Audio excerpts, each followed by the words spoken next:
Yes, you had a question. It's gone now. Okay. A Yes. follow-up question. With the compounding portion of it, does that mean that if you have a company that is mass producing / compounding, They can't do that. okay, other examples then? So if they're mass producing it, that means it's manufacturing. Okay, So what about your son though? Is he not mass producing? Nope. He might be mass producing some things, but he might just be making a liter of a such a tincture, or maybe 2 or 3 liters. That's hardly mass production. okay. So the question I actually had was, let's say you have a bigger store like Community or Planet Organics wants to bring in compounded tinctures, let's say. They can't. They can't unless they have a Yes. healthcare. They have to have a healthcare practitioner working on premises that's really responsible for the compounding. So really what you're doing now is, lack of better words, having a clinic inside of a store. Okay. Kind of like, some Safeways has pharmacies inside their store. Yeah. So they could actually compound and or sell pharmaceuticals there because they actually have a pharmacist on premises. It's almost the same kind of idea. Okay. And this does make sense that a lot of the bigger stores, like the Whole Foods or because Community is relatively big for Calgary, but it's nowhere near the size of Whole Foods and stuff like that. It does make sense for those groups to have them, and we've actually tried to help work it out through some of these people, but so far they're very nearsighted and don't see that issue looming on the horizon. But sooner or later they'll probably come around, but they'll probably wait till it's too late. Yes? So let's say like you're in the community foods kind of scenario.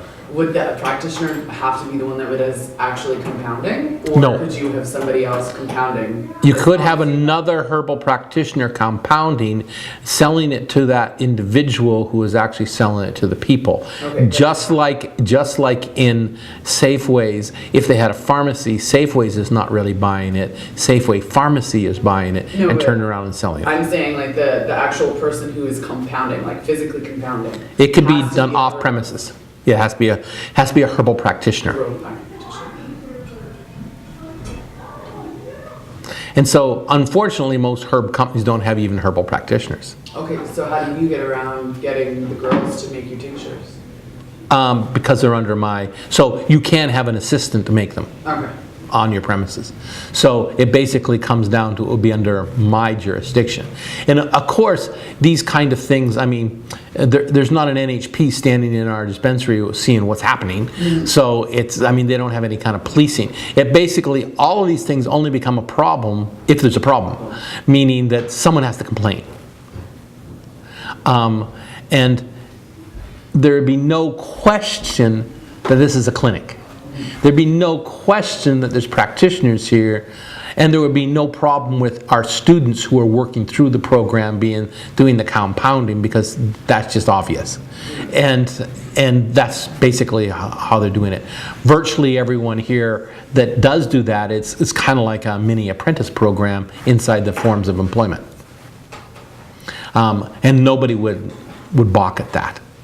It would be quite different if you had a high school student just coming in and doing the compounding, never talking to somebody. But in this case, they're all following a recipe. So literally the compounding is done by the practitioner. The other person is just pouring from one bottle to another.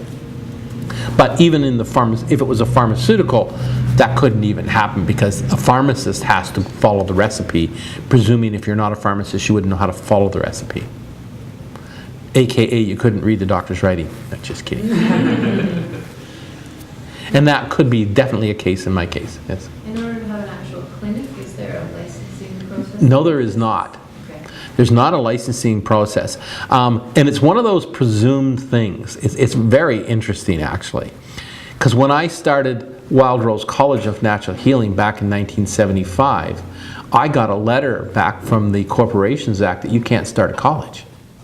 I says, show me the act that says I can't start a college. Why can't I start a college? And there was no written down. It was just some bureaucrat's opinion that I couldn't start a college, but it was never written down. And anyone can start a college, but back then they didn't think that you could. Same thing happened when I tried to incorporate a clinic. You can't have a clinic unless you have this many beds and you have this many medical doctors. Show me where it's written down where that is, and they couldn't find it, and so we had a clinic.